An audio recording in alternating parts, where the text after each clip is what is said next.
እነሆ የቤት ባለቤት የመሆን ህልሞን እውን የሚያደርግ ልዩ የምስራች! የመጀመሪያ ዙር የልዩ ቅናሽ ዲስካውንት ሽያጭ ጀመርን። በ5 ዓመት ውስጥ 5 ፕሮጀክቶችን አጠናቆ በማስረከብ ብዙዎችን የቤት ባለቤት ያደረገው ጀምቦሮ ሪል ስቴት አሁን ደግሞ በቦሌ ቡልቡላ እጅግ ቅንጡ አፓርትመንቶችን ይዞ መጥቷል። በ15% ቅድመ ክፍያ ብቻ ማለትም ከ1.9 ሚሊዮን ብር ጀምሮ በመክፈል ቀሪውን በ15 ዙር የረጅም ጊዜ አከፋፈል ማጠናቀቅ ይችላሉ። 8 ዘመናዊ ሊፍቶች፣ የልጆች መጫወቻና ማቆያ፣ ላይብረሪ እንዲሁም ለአዋቂዎች ጂም እና ስፓ ለእያንዳንዱ ገዢ በነፃ የተበረከቱ ናቸው። ከዚህም በተጨማሪ 40% የተገነባውንና ሳር ቤት ቫቲካን ኤምባሲ አጠገብ የሚገኘውን ቅንጡ የዲፕሎማት አፓርትመንት ከ1.3 ሚሊዮን ብር ቅድመ ክፍያ ጀምሮ በመሸጥ ላይ ናቸው። ልብ ይበሉ፣ ሁሉንም ቤቶቻችንን ሲገዙ ያለምንም የዋጋ ጭማሪ ገንብተን እናስረክቦታለን።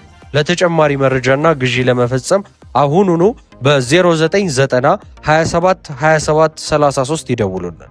ጀምቦሮ ሪል ስቴት፣ በጊዜ ግቡ።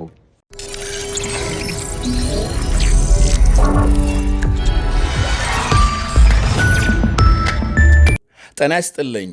ይህ አዋዜ ነው። የዕለቱን ዋና ዋና ጉዳዮች እንመለከታለን። በላይ በቀለ ነኝ። ኢራን በሰሜን እስራኤል የሚሳኤል ጥቃት መፈጸሟ ሲነገር ጥቃቱ ዛሬም ተጠናክሮ መቀጠሉን ዘገቦች አመልክተዋል። የእስራኤል የጦር ጀቶች በበኩላቸው በኢራን ዋና ከተማ ቴሄራንና በሌሎች አካባቢዎች ሰፊ ድብደባ መፈጸማቸው ተነግሯል። በጥቂቱ ከ15 በላይ የእስራኤል ተዋጊ ጀቶች በሰሜንና ምዕራብ ኢራን ሰፊ ቦታዎች የሸፈነ ድብደባ መፈጸማቸው ሲነገር የኢራን ወታደራዊ ጣቢያዎች ኢላማ መደረጋቸውን የእስራኤል መከላከያ ሚኒስቴር ገልጧል። የተለያዩ ዘገቦችም በዋና ከተማ ቴሄራን በርካታ ፍንዳታዎች መሰማታቸውን አመልክተዋል። የኢራን አብዮታዊ የበላይ ጦር በሰሜን እስራኤል ሃይፋ ከተማ የሚገኝ የኬሚካል ጣቢያ በሚሳኤል መደብደቡን ሲያስታውቅ ይህም እስራኤል ቀደም ሲል በደቡብ ምዕራብ ኢራን በአንድ የኬሚካል ፋብሪካ ላይ ለፈጸመችው ጥቃት ምላሽ ነው ብሏል። እስራኤል በእሳት መጫወት ጀምራለች ያለው የበላይ ጦሩ ወታደራዊ ያልሆኑ የኃይል ማመንጫ ኢላማዎችን በመምታት በዓለም ኢኮኖሚ ላይ ጫና ለማሳደር እየሞከረች ነው ሲል ከሷል። የኢራን ውጭ ጉዳይ ሚኒስቴር በበኩሉ ረፋድ ባወጣው መግለጫም ከአሜሪካ ጋር የሚደረገው የሰላም የመልእክት ልውውጥ አልተቋረጠም ብሏል። ፕሬዝዳንት ትራምፕ ሁለቱ ወገኖች እስራኤልና ኢራን በአስቸኳይ ውጊያ እንዲያቆሙ መጠየቃቸውን ተከትሎ እስራኤል ጥቃት እንደምታቆም ስታስታውቅ፣ ሆኖም ሄዝቦላህ ሮኬት ከተኮሰ የሊባኖስ ዘመቻ እንደሚቀጥል ገልጣለች። ትላንት ምሽት ስለ ውጥረቱ የመጨረሻ ዘገባ ካቀረበን በኋላ ማለትም እስራኤል በሊባኖስ ዋና ከተማ ቤይሩት ድብደባ መፈጸሟን ተከትሎ ኢራን ያጸፋ እርምጃ ለመውሰድ መዛቷን መዘገባችን ይታወሳል። የኢራን መሪዎች ዛቻ ማሰማታቸውን ተከትሎ የኢራን አብዮታዊ የበላይ ጦር በእስራኤል ላይ ተደጋጋሚ የሚሳኤል ጥቃት ሲፈጽም ያደረ ሲሆን እስራኤል በበኩሏ በኢራን ከተሞች የአየር ድብደባ መፈጸሟ ታውቋል። የእስራኤል ጦር የኢራን የሚሳኤል ማምረቻ ጣቢያዎች መምታቱንና በተለይ የባለስቲክ ሚሳኤል ለማምረት የሚያስችሉ ቁሳቁሶች መውደማቸውን ገልጧል። በምዕራብ ዳርቻም የእስራኤል ሰፈራ ጣቢያም የኢራን ሚሳኤል መውደቁን ተከትሎ ከፍተኛ ጢስ ታይቷል። ፕሬዝዳንት ትራምፕና የእስራኤል ጠቅላይ ሚኒስትር ቤንያሚን ኔታንያሁ በስልክ ማውራታቸው የታወቀ ሲሆን የአውሮፓ ህብረት ሁሉም ወገኖች ጦርነት አቁመው ወደ ጠረጴዛ ንግግር እንዲገቡ ጠይቋል። የአውሮፓ ህብረት የውጭ ጉዳዮች ኃላፊ ኬጃ ካላስ በሰጡት መግለጫም ሙሉ ጦርነት ተመልሶ ከተጀመረ ቀጠናውን ከፍተኛ ዋጋ ያስከፍላል ሲሉ አስጠንቅቀዋል። እናም ተፋላሚ ወገኖች በአስቸኳይ ወደ ድርድር እንዲመለሱ ጠይቀዋል። የአውሮፓ መከላከያ ሚኒስትሮችም ዛሬ በቆጵሮስ ስብሰባ መቀመጣቸው ተነግሯል። ህብረቱ በኢራን አብዮታዊ የበላይ ጦርና በሁለት አዛዦቹ ላይ ማዕቀብ መጣሉን አስታውቋል። የበላይ ጦሩና ሁለት የጦር ክንፍ አዛዦች በሆርሙዝ ሰርጥ ነፃ የመርከብ ጉዞን አደጋ ላይ ጥለዋል በሚል ነው ማዕቀብ ያረፈባቸው ተብሏል። በአጠቃላይ ባለፉት 24 ሰዓታት ሁኔታዎች ተለዋውጠውና ከቁጥጥር ውጪ ሆነው በሄዝቦላህና በእስራኤል መካከል ሲካሄድ የቆየው ግጭት መልኩን ቀይሮ ወደ እስራኤልና ኢራን ተሸጋግሮ ሰፊ ውድመት አስከትሏል። እናም አሜሪካም ከምንም በፊት አሁን የተፈጠረውን ሁኔታ በቁጥጥር ስር ልታውል ይገባል ይላሉ ታዛቢዎች። በሊባኖስ ያለው ጠላትነትና ግጭት ተባብሶ ከቀጠለ መላውን መካከለኛው ምስራቅ ወደ አዲስ እልቂትና ውድመት ሊዳርግ ይችላል ባይ ናቸው። የእስራኤል ጠቅላይ ሚኒስትር ቤንያሚን ኔታንያሁ ምሽቱን አስቸኳይ የካቢኔ ስብሰባ መጥራታቸው ሲነገር ከኢራን ጋር አዲስ ውጊያ ከተካሄደ ወዲህ የመጀመሪያም የካቢኔ ስብሰባ ነው።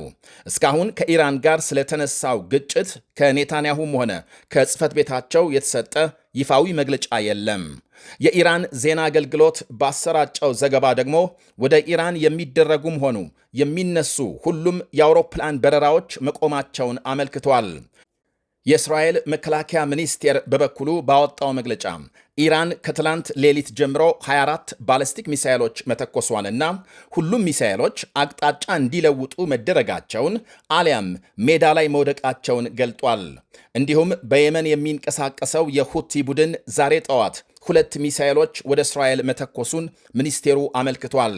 አንደኛው ተመቶ ሲወድቅ ሌላኛው እስራኤል ሳይደርስ መክሸፉን አክሏል። ሚኒስቴሩ በዚሁ መግለጫው እስራኤል በኢራን የአየር መከላከያ ስርዓት ላይ ያነጣጠረ መጠነ ሰፊ የአየር ጥቃት መፈጸሟን በድጋሜ ገልጧል። የኢራን መገናኛ ብዙሃን በእስራኤል ጥቃት 15 የሚደርሱ ኢላማዎች መመታታቸውን ሲዘግቡ አልጀዚራ ከተመቱት መካከል በቴሄራን የድሮን ጣቢያ እንደሚገኝበት ጠቅሷል። ሌሎች ሪፖርቶች የቴሄራን ዓለም አቀፍ አውሮፕላን ጣቢያም ኢላማ ከተደረጉ አካባቢዎች አንዱ መሆኑን አመልክተዋል። በዋና ከተማ ቴሄራን፣ ታብሪዝና ኤስፋሃን በተባሉ ሌሎች ከተሞች የፍንዳታ ድምፆች መሰማታቸውን የዘገቡ የሀገር ውስጥ መገናኛ ብዙሃንም አሉ። አንድ የአሜሪካ መከላከያ ባለስልጣን አክሲዮስ ለተሰኘ መገናኛ ብዙሃን በሰጡት ቃል እስራኤል በኢራን ላይ በፈጸመችው በዚህ ድብደባ አሜሪካም አለመካፈሏን አረጋግጠዋል። እስራኤል በተናጠል የፈጸመችው የተገደበ ጥቃት መሆኑን ዛሬ ጠዋት የየመኑ ሁቲ ባለስቲክ ሚሳኤል ማስወንጨፉን አስመልክቶ በተላለፈው የአደጋ ጊዜ ማስጠንቀቂያ ድምፅ በመላው እስራኤል ሚሊዮኖች የቦምብ መጠለያ መግባታቸው ታውቋል። እናም በኢራንም ሆነ በሁቲ የሚሳኤል ጥቃት በምዕራብ ዳርቻ በርካታ ቤቶች ከመውደማቸው ውጪ በሰው ላይ ምንም አይነት ጉዳት አለመድረሱን ዘገቦች አመልክተዋል። የኢራንና አሜሪካንን ድርድር የሚመሩት የፓኪስታን ጠቅላይ ሚኒስትር ሻባዝ ሸሪፍ የኢራንና እስራኤል ግጭት ሰላም ለማምጣት የሚደረገውን ጥረት እንዳያሰናክል ስጋታቸውን ገልጸዋል። የኢራን አሜሪካ ድርድር በስኬት ሊጠናቀቅ መጨረሻ ምዕራፍ በደረሰበት በአሁኑ ወቅት የእስራኤል ኢራን አዲስ ውጊያ አደጋ እንዳይፈጥር አስጠንቅቀዋል። እናም ሁለቱ ተፋላሚ ወገኖች በአስቸኳይ ውጊያ አቁመው ወደ ሰላም እንዲመለሱ ጠይቀዋል። ይህ በእንዲህ እንዳለ ዛሬ ምሽት 12 ሰዓት ገደማ በሰሜን እስራኤል የአደጋ ጊዜ ድምፅ መሰማቱን ዘገቦች አመልክተዋል። እስራኤል የፕሬዝዳንት ትራምፕን ጥሪ በመቀበል በኢራን ላይ የምትፈጽመውን ጥቃት እንደምታቆም ብትገልጽም የደቡብ ሊባኖስ ዘመቻ ግን እንደሚቀጥል ቀደም ሲል አስታውቃለች። የኢራን እስራኤል አዲስ ውጊያ መቀስቀሱን ተከትሎ ለ72 ሰዓታት የአየር ክልሏን ዘግታ የቆየችው የኢራን ጎረቤት ኢራቅ ማምሻውን የአየር ክልሏ መከፈቱን ባለሥልጣናት ገልጸዋል። ወደ ሌላ ዘገባ ስናልፍ የኤርትራው ፕሬዝዳንት ኢሳያስ አፈወርቂ ለ3 ቀናት ጉብኝት ግብፅ ካይሮ ገብተዋል። በዚህ ዓመት ብቻ ለሁለተኛ ጊዜ ግብፅ ያመሩት ኢሳያስ አፈወርቂ ከግብፅ መሪዎች ጋር ግንኙነታቸውን እያጠናከሩ መምጣታቸው ይነገራል። ኢሳያስና የግብፅ መሪ አብዱልፈታህ አልሲሲ በአፍሪካ ቀንድ የባህር ደህንነትና በመካከለኛው ምስራቅ ጉዳዮች ላይ ይነጋገራሉ ተብሏል። ያም ሆኖ ኢትዮጵያም የባህር በር ጥያቄ ማንሳቷን ተከትሎ ኤርትራና ግብፅ ግንባር መፍጠራቸው ይታወቃል። ኢትዮጵያ ግን የባህር በር የመብት ጥያቄዋን በሰላማዊ መንገድ ማቅረብ እንደቀጠለች ነው።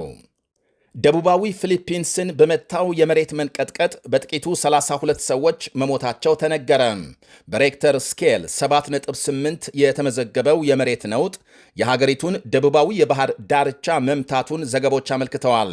አደጋው በፊሊፒንስ፣ ኢንዶኔዥያ፣ ጃፓንና አውስትራሊያ ሱናሚ እንዳያስከትል ስጋት መፍጠሩ ታውቋል። በዚሁ የመሬት ነውጥ ከሞቱት 32 ሰዎች ሌላም ከ100 የሚልቁ የቆሰሉ ሲሆን ከ20 በላይ መጥፋታቸውና 10 ሺህ የሚጠጋ ሕዝብ ወደ ሌላ ስፍራ ተወስዷል። አደጋው የደረሰበት የፊሊፒንስ ደሴት 26 ሚሊዮን ገደማ ሕዝብ መኖሪያ መሆኑ ይነገራል። ይህ አዋዜ ነው። እነሆ የቤት ባለቤት የመሆን ህልሞን እውን የሚያደርግ ልዩ የምስራች! የመጀመሪያ ዙር የልዩ ቅናሽ ዲስካውንት ሽያጭ ጀመርን። በ5 ዓመት ውስጥ 5 ፕሮጀክቶችን አጠናቆ በማስረከብ ብዙዎችን የቤት ባለቤት ያደረገው ጀምቦሮ ሪል ስቴት አሁን ደግሞ በቦሌ ቡልቡላ እጅግ ቅንጡ አፓርትመንቶችን ይዞ መጥቷል። በ15% ቅድመ ክፍያ ብቻ ማለትም ከ1.9 ሚሊዮን ብር ጀምረው በመክፈል ቀሪውን በ15 ዙር የረጅም ጊዜ አከፋፈል ማጠናቀቅ ይችላሉ። 8 ዘመናዊ ሊፍቶች፣ የልጆች መጫወቻና ማቆያ፣ ላይብረሪ እንዲሁም ለአዋቂዎች ጂም እና ስፓ ለእያንዳንዱ ገዢ በነፃ የተበረከቱ ናቸው። ከዚህም በተጨማሪ 40% የተገነባውንና ሳር ቤት ቫቲካን ኤምባሲ አጠገብ የሚገኘውን ቅንጡ የዲፕሎማት አፓርትመንት ከ1.3 ሚሊዮን ብር ቅድመ ክፍያ ጀምሮ በመሸጥ ላይ ናቸው።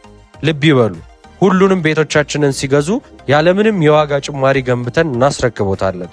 ለተጨማሪ መረጃና ግዢ ለመፈጸም አሁኑኑ በ0990 27 27 33 ይደውሉልን። ጀምቦሮ ሪል ስቴት፣ በጊዜ ግቡ።